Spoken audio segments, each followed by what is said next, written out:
महादेव महादेव महादेव। ये युद्ध भूमि है, कोई सत्संग नहीं, इसलिए उपदेश देना छोड़िए और शब्दों के बाण मत चलाइए। युद्ध कीजिए, युद्ध कीजिए, युद्ध कीजिए। कहीं आप देवी त्रिपुर सुंदरी को समक्ष देखकर विचलित तो नहीं हो गए? सत्य कभी विचलित नहीं होता, सत्य कभी विचलित नहीं होता, सत्य कभी विचलित नहीं होता।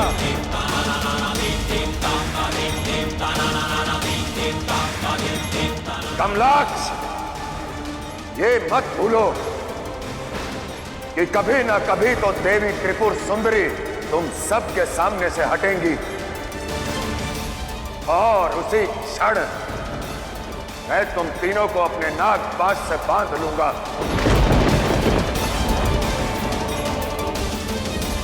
और यदि इसी प्रकार सदा खड़े रहोगे तो रहो, क्योंकि मेरा तो कार्य ही यह है कि तुम तीनों को अपने पुत्र तक पहुंचने से रोकूं। और आज नहीं तो कल तुम्हारे पिता जो असत्य और अधर्म के साथ हैं, उसका अंत मेरे पुत्र के हाथों ही होगा।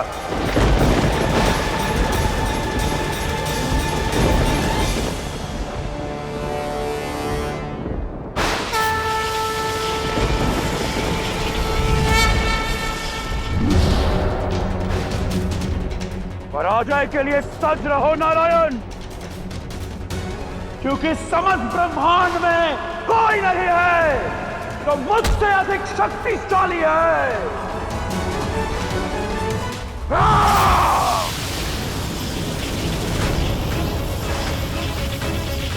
अरे मूर्ख तारकासुर, तुम अब भी नहीं समझे।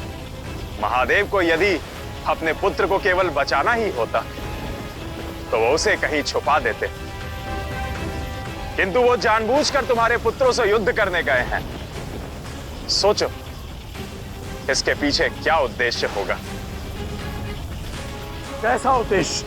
ये बात तुम्हारी बुद्धि से परे है तारकासुर।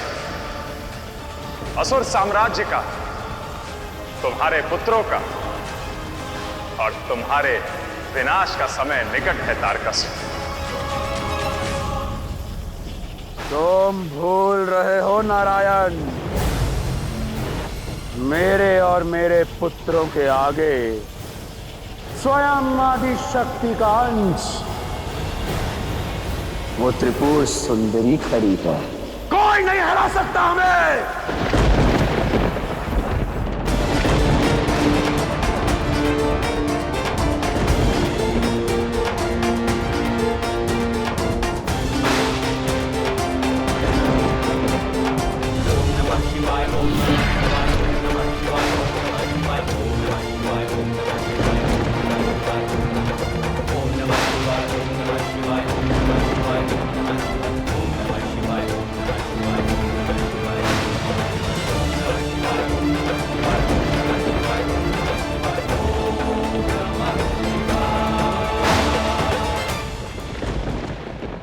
ऐसे तो शिव हमें कभी आगे ही नहीं जाने देंगे। फिर आप शिव पुत्र को कैसे मारेंगे?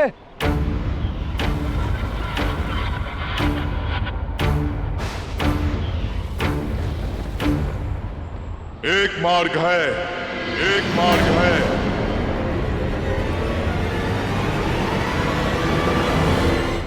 क्या है भ्राता, शीघ्र बताओ। शिवबाण, शिवबाण। हम शिवबाण से शिव को ही नष्ट कर देंगे, शिव को ही नष्ट कर देंगे, शिव को ही नष्ट कर देंगे।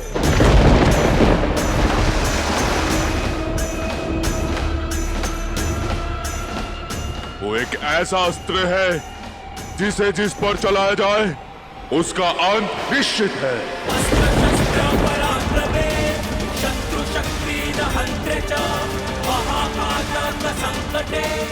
किंतु वो बाण तो गुरुदेव ने हमें शिव पुत्र के ऊपर चलाने के लिए दिया था भ्राता। शिव पुत्र अभी छोटा है, उसे तो हम स्वयं अपनी मायावी शक्तियों से मार सकते हैं।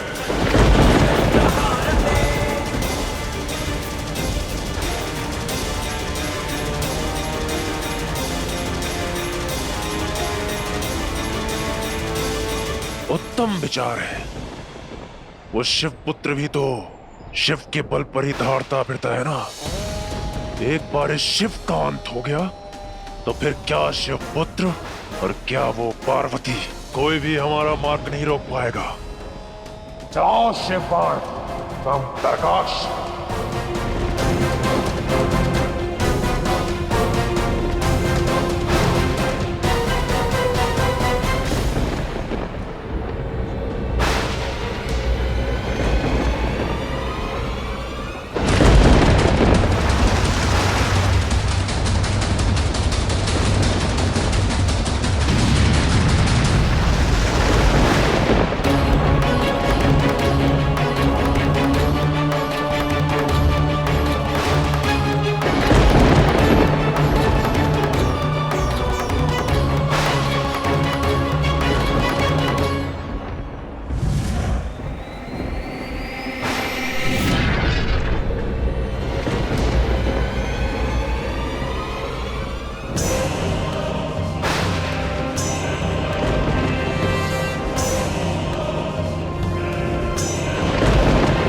अरे, अचानक से वातावरण में बदलाव।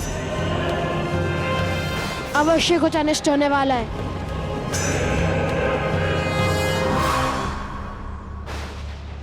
शिवास्त्र, शिवास्त्र, शिवास्त्र।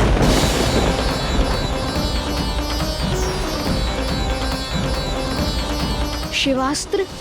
लगता है असुरों ने शिवास्त्र का आवाहन किया है। शिवास्त्र? परंतु शिवास्त्र का वार तो कभी लिख नहीं जाता। न जाने अब क्या होगा।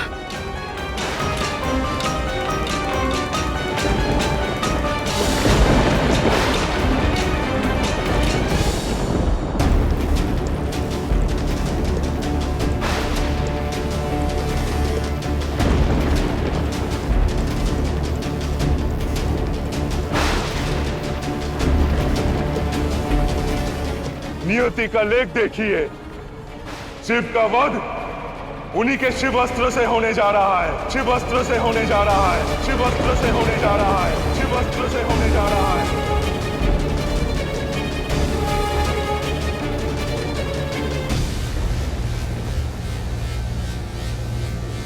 आपके बाद आपके पुत्र को मारकर हम अपने पिता को अजय बना देंगे और उसके बाद असुर साम्राज्य भी अजय हो जाएगा।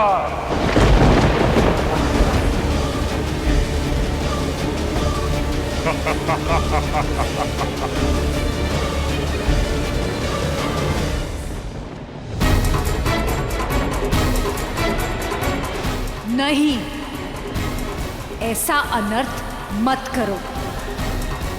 नहीं देवी, बीच में मत आइए, बीच में मत आइए, बीच में मत आइए। कर्तव्य से बढ़कर ना तो शिव है और ना ही शक्ति।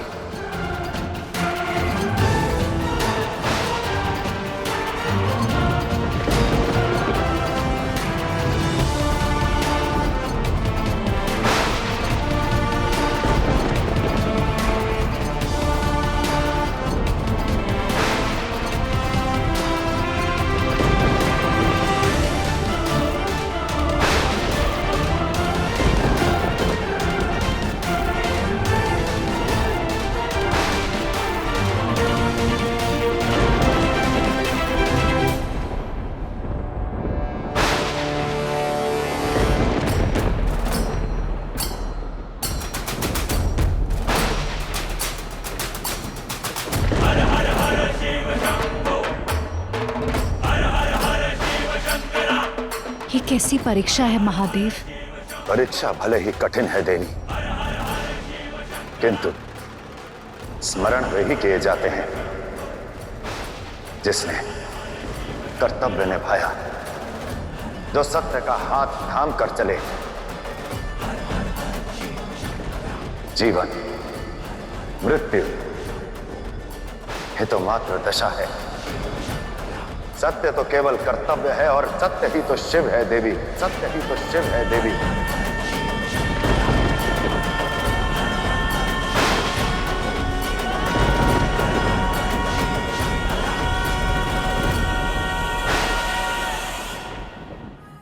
क्षमा कीजिए महादेव, मुझे इसी बात का भय था कि ये असुर मुझे ही कर्तव्य से बांध देंगे, और आज ये भय सत्य का रूप ले रहा है।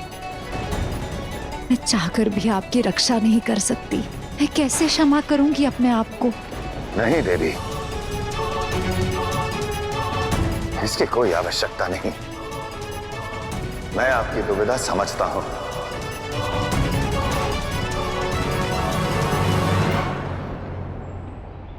ले ली अंतिम विदा। हो गया प्रेमालाप तो सच हो शिव, सच हो शिव।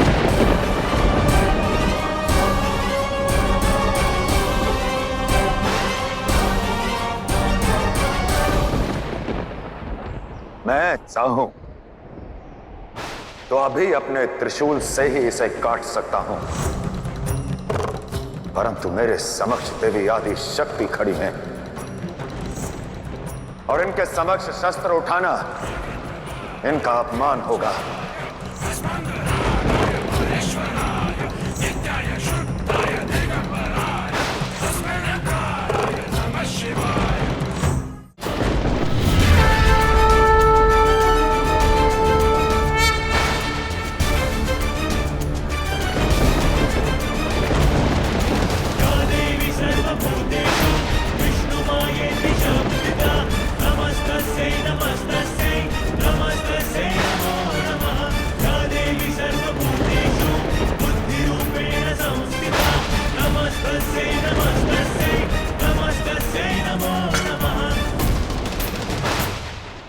उठाइए अपना त्रिशूल महादेव, मेरी विनती है आपसे।